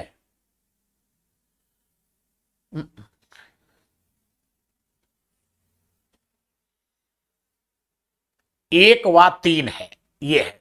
क्योंकि ये भी पथ भ्रष्ट का मतलब होता है जो पथ से भटक गया हो, विमुख नहीं, जो पथ से भटक गया हो, अपने पथ से भटक गया हो, भटक गया हो, वो है। और पंडित मन्य का मतलब है जो अपने आप को पंडित मानता है, जिसने अपने आप को पंडित मान लिया है, मतलब स्वयं नहीं मान लिया, दूसरे ने नहीं मान, हाँ, नहीं तो वो तो होता पंडित मान्य। तो 1 व 3 दोनों ही गलत है। वाक्यांश व शब्द संबंधी विकल्प सुमेलित कीजिए, जिसका A B C D, A B C और डी, जिसका कोई शुल्क ना लिया गया हो, निशुल्क 3, जिसकी कोई अवधि निश्चित ना हो, निरवधि 1, आजीवन ब्रह्मचर्य व्रत लेने वाला नैष्ठिक ब्रह्मचारी 4, निष्ठावान ब्रह्मचारी, नैष्ठिक ब्रह्मचारी कहते हैं उसको, व्यंजन संधि है इसमें,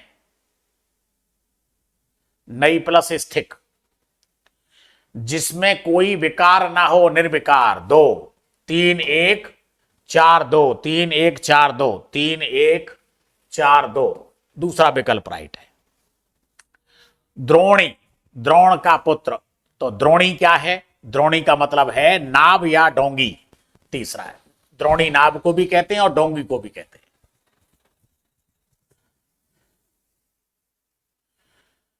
भाग्य कुशा अर्थबोधक युग्म शब्द है देव, दैव।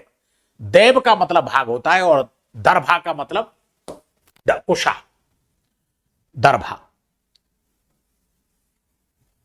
युग्म शब्द व अर्थ संबंधी अनुचित युग्म है द्वार, द्वार का मतलब दरवाजा, दारा का मतलब स्त्री, ये तो सही है। दाक का मतलब एक सूखा फल और धाक का मतलब दबदबा। दशा का मतलब हालत और दिशा का मतलब ओर। दाम का मतलब रस्सी और धाम का मतलब धूप, ये गलत है सर, ये गलत है। धाम का मतलब होता है घर, धाम का मतलब क्या होता है? घर, ना कि धूप। वो होता है घाम, घाम, घाम का मतलब धूप और धाम का मतलब होता है घर। धाम माने घर, घर।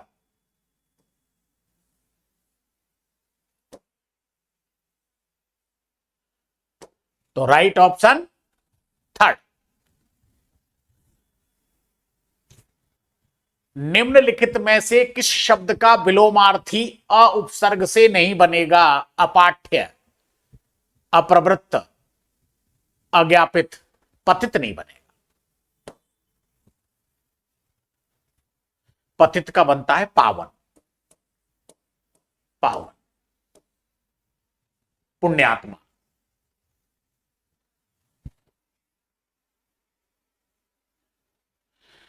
सही विलोमार्थी युग्म पहचाने। प्राणप्रद, ये भैया सही कर लेना इसको, ये प्राणप्रद शब्द है, प्राणप्रद, प्राणप्रद। परिश्रमी का मेहनती, प्रतियोगी का सहयोगी, प्रथम का ये आरंभ नहीं होता, प्रथम का अंतिम होता है, प्रथम का अंतिम, अंतिम।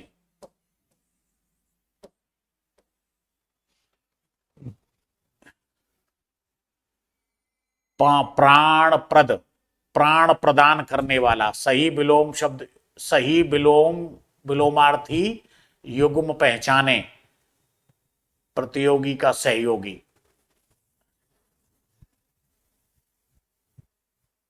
सही, तो बिल्कुल सही बात है। ये तो गलत ही है। तो राइट ऑप्शन प्रतियोगी का सहयोगी, 3rd।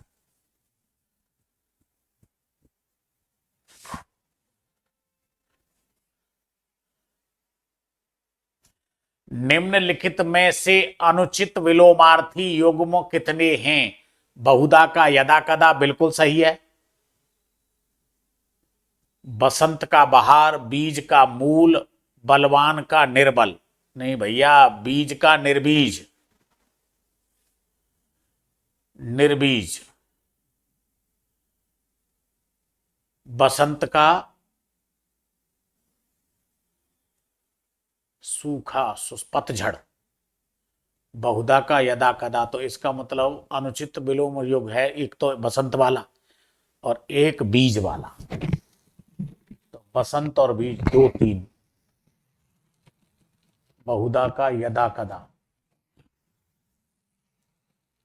अनुचित विलोमार्थी।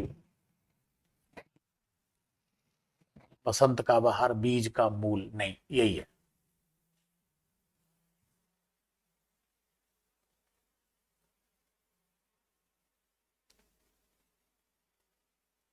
दो तीन, राइट ऑप्शन सेकंड, दो तीन।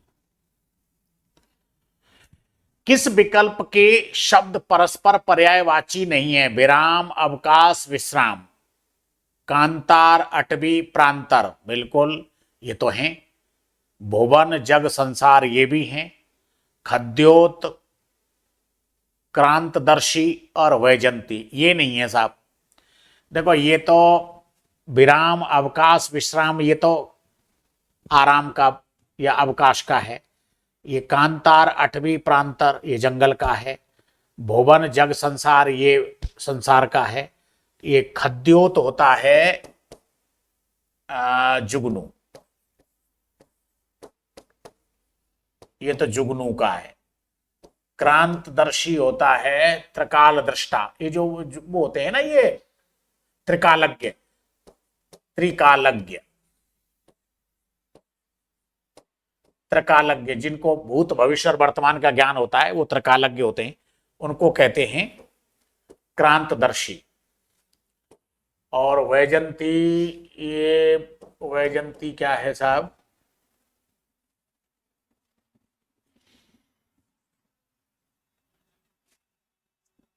सात रंग के मोती भी होते हैं, सात रंग वाले, सात रंग वाले मोतियों की माला, सात रंगों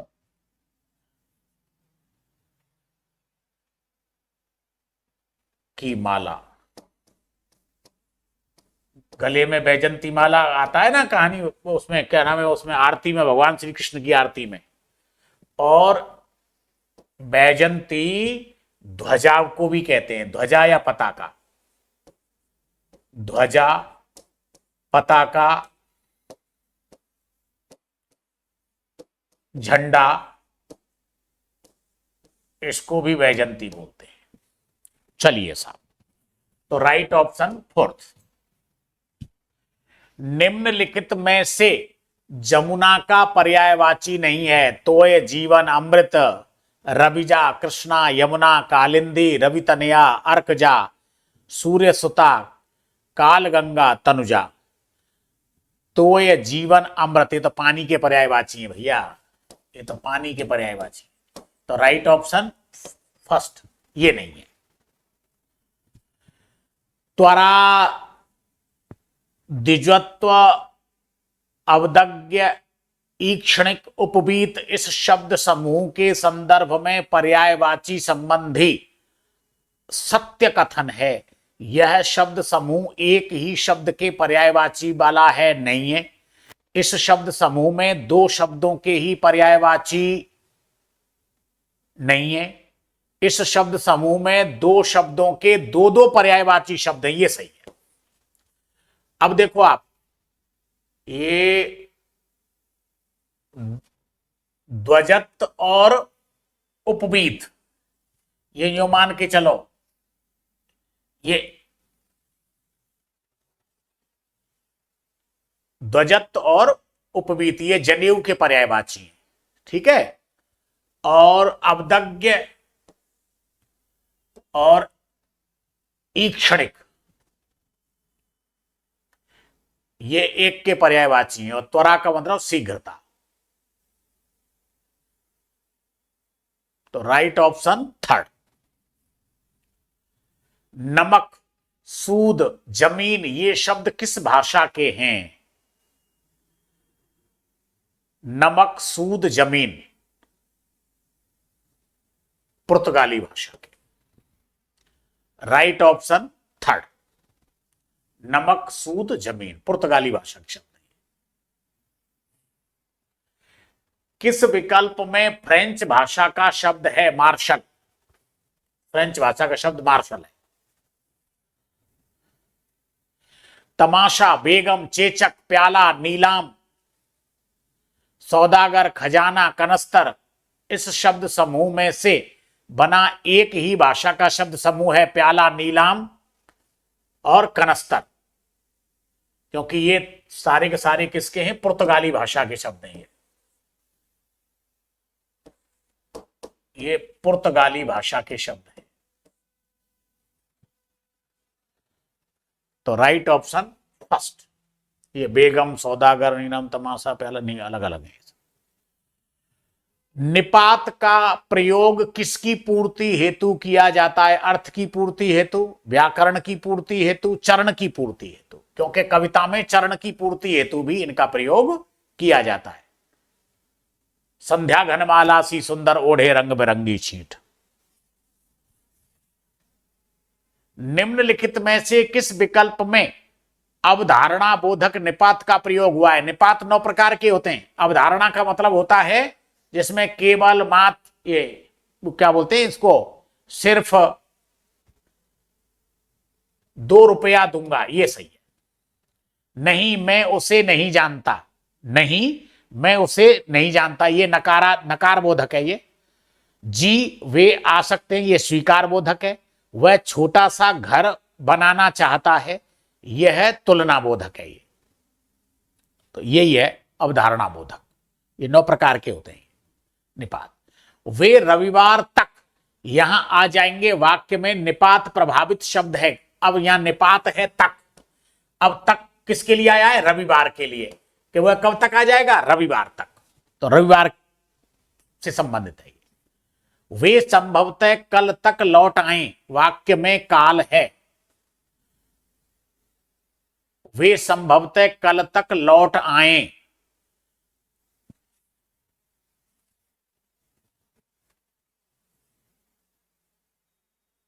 कल तक लौट आए। तो संभवतः किसका बोध हो रहा है? संभवतः। तो संभाव्य भविष्यत काल, भविष्य के लिए बात कही जा रही है। वो संभवतः कल तक लौट आए।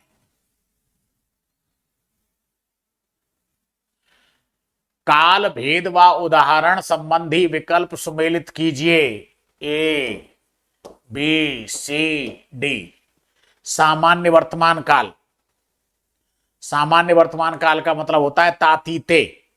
मोहन मेरे साथ रहता है, 2, तातीते का प्रयोग।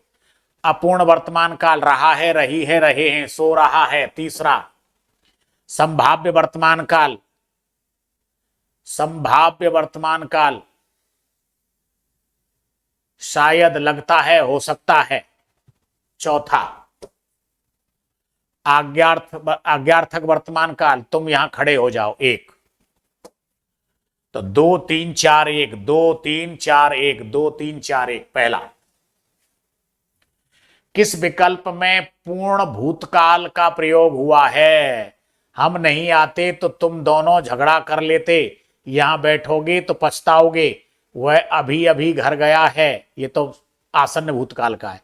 मैंने अपना काम पूरा कर दिया था, ये पूर्ण भूतकाल का है। यहां बैठोगे तो पछताओगे, ये भविष्यत काल का है। तो हम नहीं आते तो तुम दोनों झगड़ा कर लेते, तातीते। पूर्ण भूतकाल का प्रयोग हुआ, पूर्ण था, थी, थे। मैंने अपना पूरा काम कर दिया था, 4था। किस विकल्प में से अकर्मक क्रिया वाला विकल्प है? उसका सिर खुजला रहा था, उसका सिर खुजला रहा था। यहां पर सिर, उसका सिर जो है ना, सिर, ये कर्म नहीं है, ये कर्ता का पार्ट है। ये यदि मैं अपना सिर खुजला रहा था तो आ जाता यहां पर। तो राइट ऑप्शन फर्स्ट, ये अकर्मक क्रिया है। इसमें अव्ययी भाव समास के अनुसार अनुचित विग्रह हुआ है। निरामिष, आमिष से रहित, प्रत्यक्ष, अक्षी के सामने, सावधान, अवधान से रहित, दिनों दिन, दिन के साथ दिन नहीं, दिन के बाद, दिन के बाद दिन, या प्रत्येक दिन, प्रत्येक दिन, प्रत्येक दिन। तो राइट ऑप्शन 4th। अब अव्ययी भाव समास के संदर्भ में असंगत कथन है। पूर्व पद प्रधान होता है, बिल्कुल होता है। उत्तर पद विशेषण होता है, नहीं, गौण होता है। समस्त पद अव्यय के रूप में प्रयुक्त होता है, बिल्कुल सही बात है। तो उत्तर पद विशेषण होता है, विशेषण नहीं गौण होता है, उसका कोई अपना अर्थ नहीं होता। प्रथम पद प्रधान होता है इसलिए। उपसर्ग निर्मित भिन्न शब्द समूह है। अधिनियम, उत्पीड़न, दुष्चक्र, दुर्लभ, दुर्गम, दुर्गुण, अपशकुन। इसमें दुरुपसर्ग, औरों में तो सब अलग अलग हैं। जैसे इसमें अधि उपसर्ग है, इसमें उद उपसर्ग है, इसमें दुष्उपसर्ग है, इसमें अप है, इसमें अनु है, इसमें आ है, इसमें निर है, इसमें आ है, इसमें अब है। लेकिन इसमें सारे के सारे क्या हैं? दोरो दोरो दोरो। तो राइट ऑप्शन 2। उपसर्ग व मूल शब्द संबंधी असंगत युग्म है। अत्याधुनिक, अति प्लस अधुना प्लस एक। इसको तोड़ेंगे तो ये कैसे, ये बिल्कुल ऐसे ही टूटेगा। ये अधुना, मूल शब्द क्या है इसमें? अधुना प्लस एक, ये ऐसे टूटेगा। अभी ये पूरा नहीं टूटा है, तो अधुना प्लस एक। तो मूल शब्द क्या है इसमें? अधुना। इक प्रत्यय है। निष्णात, ये यहां से ये तय हटेगा, ठीक है ना, ये नहीं है। निष्प्लस नाथ, उपायुक्त, उप प्लस आ प्लस युक्त, आ प्लस युक्त। अब प्लस गति,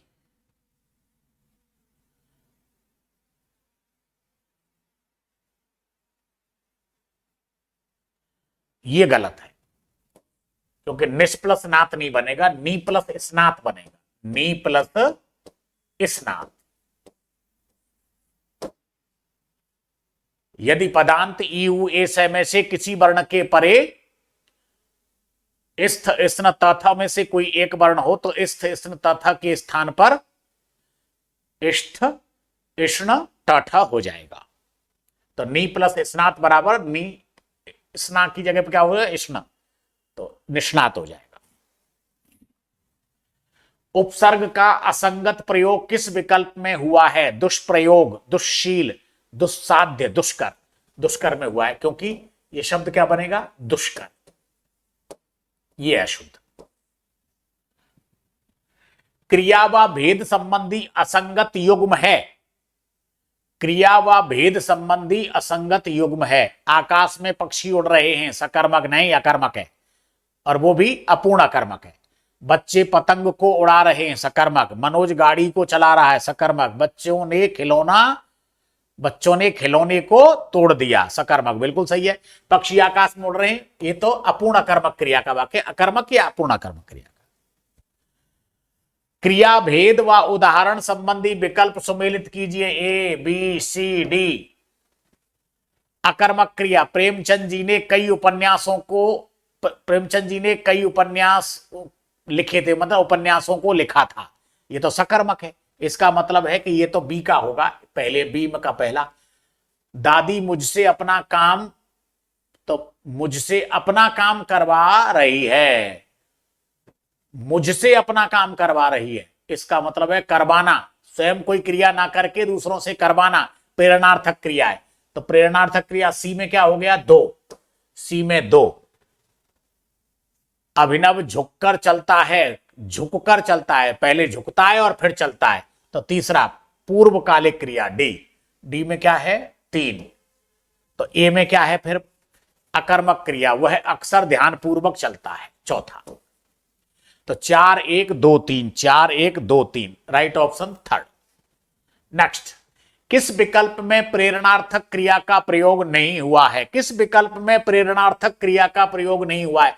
प्रेरणार्थक क्रिया का मतलब होता है जहां वाक्य में 2 कर्ता होते हों, एक प्रधान कर्ता और दूसरा सहायक कर्ता। जब कोई प्रधान कर्ता स्वयं क्रिया ना करके सहायक कर्ता से करवाता हो या करने की प्रेरणा देता हो, वहां पर प्रेरणार्थक क्रिया होती है। प्रेरणार्थक क्रिया, ये फर्स्ट प्रेरणार्थक और द्वितीय प्रेरणार्थक ऐसे होती है। जैसे आप देखेंगे ये ऐसे होता है, जैसे करना, करना, करवाना।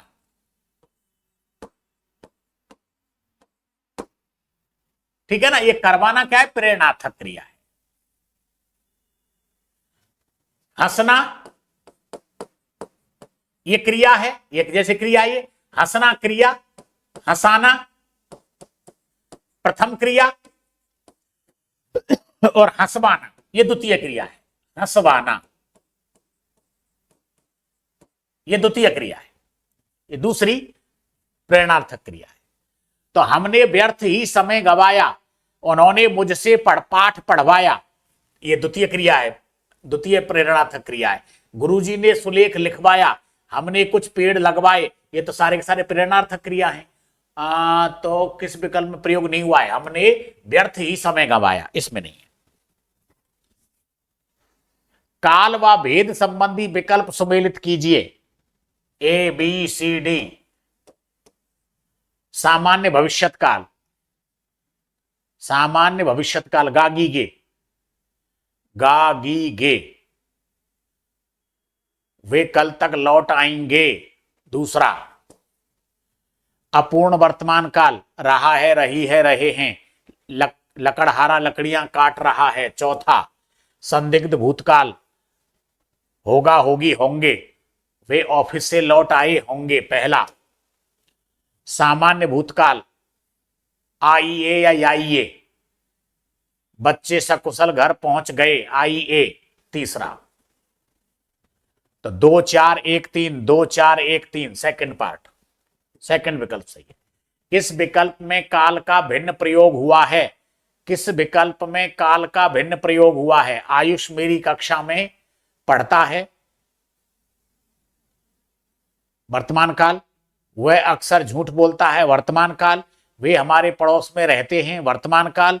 मोहन पिताजी को बुलाने गया है, बुलाने गया है, ये तो हो गया आसन्न भूतकाल, बुलाने गया है, तो ये तो आसन्न भूतकाल हो गया, ये गलत, ये अलग है। मैं कभी आपकी बात का बुरा नहीं मानूंगा, वाक्य में काल भेद है। मैं कभी आपकी बात का बुरा नहीं मानूंगा, नहीं मानूंगा, गा गी गे, सामान्य भविष्यत काल।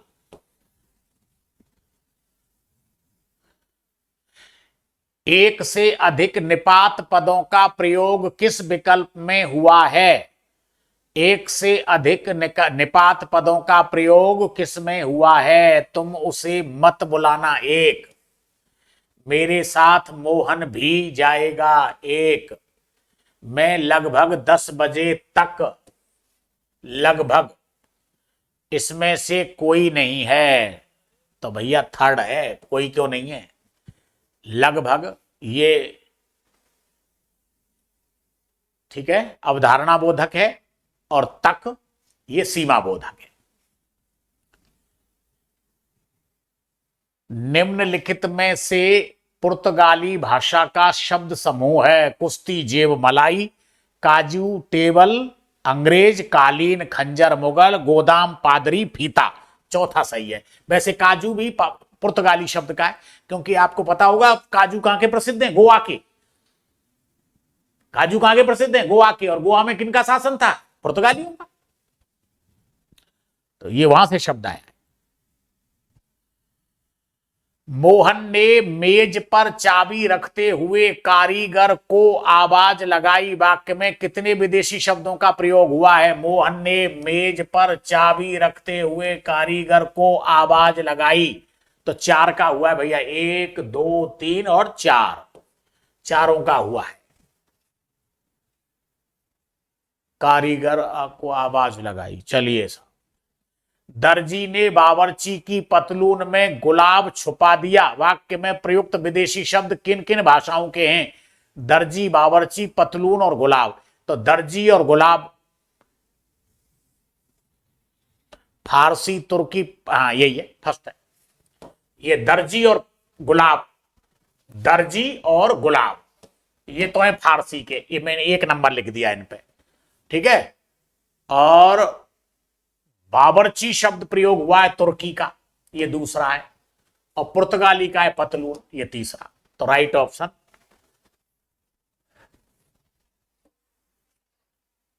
नुक्ता लगेगा यहां पर, ये भैया लग नहीं रहा है बड़ा, अब लग गया। हाँ,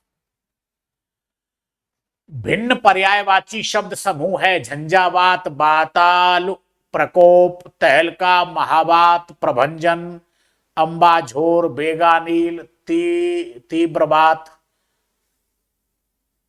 ओहो, ये तो सारे के सारे तूफान के पर्यायवाची हैं, ये तो किसके हैं, तूफान के। और ये सोन किरवा, ज्योतिर्बीज और इंद्रगोप, ये हैं भैया उसके पटबीजना के। पटबीजना या जिसको हम कहते हैं ना वो खद्योत, खद्योत, जुगनू, कुछ भी कह लो आप, खद्योत, जुगनू, कुछ भी कह लीजिए उसको। सही विलोमार्थी युग्म नहीं है, युगपद क्रमशः यातना, सेवा।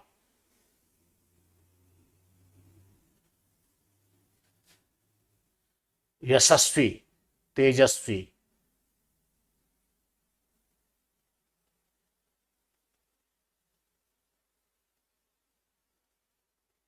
मंडन का खंडन, यशस्वी का तेजस्वी, यातना का सेवा, युगपद का क्रमशः, यशस्वी का तेजस्वी, विलोमार्थ, यही नहीं।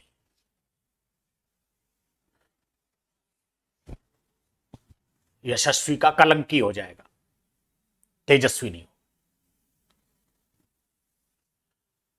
गौधूली बेला, गीदड़, वाह, गौधूली बेला का मतलब होता है निशामुख, और गीदड़ कहते हैं निशामुख, रात्रि में विचरण करने वाला। मृग शब्द जो है वो विचरण करने वालों के लिए होता है, जो चार पैर वाले जंगल के जो जानवर होते हैं ना जो विचरण करते हैं, वो चतुष्पदी।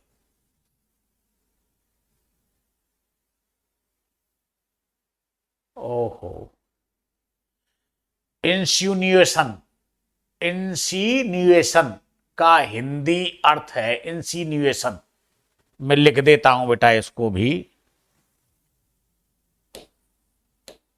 इंसिन्यूएशन,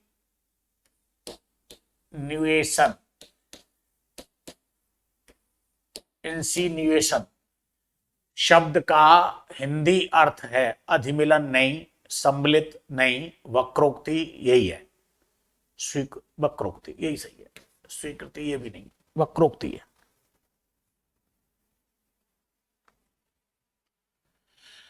तो मित्रों, बहुत बहुत धन्यवाद मेरे द्वारा इस चौथे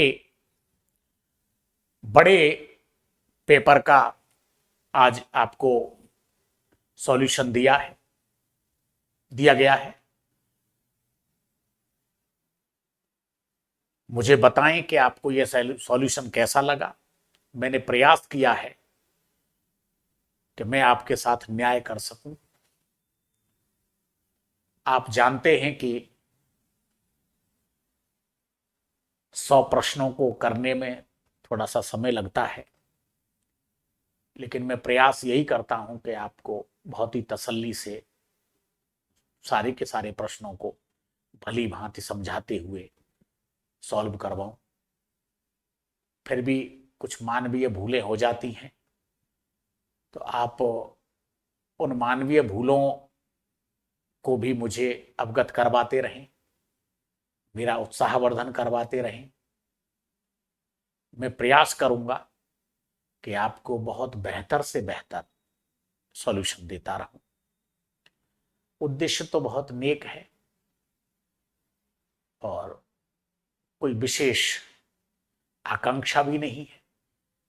अगर हम ये कहें कि आकांक्षा के रूप में अगर कुछ है, क्योंकि बिना प्रयोजन के कोई कार्य नहीं होता, लेकिन मैं आपको विश्वास दिला रहा हूं, मेरा एकमात्र प्रयोजन यह है कि मैं ज्यादा से ज्यादा मेरे विद्यार्थियों का भला कर सकूं, चाहे उसके लिए मुझे कितना भी अतिरिक्त समय देना पड़े।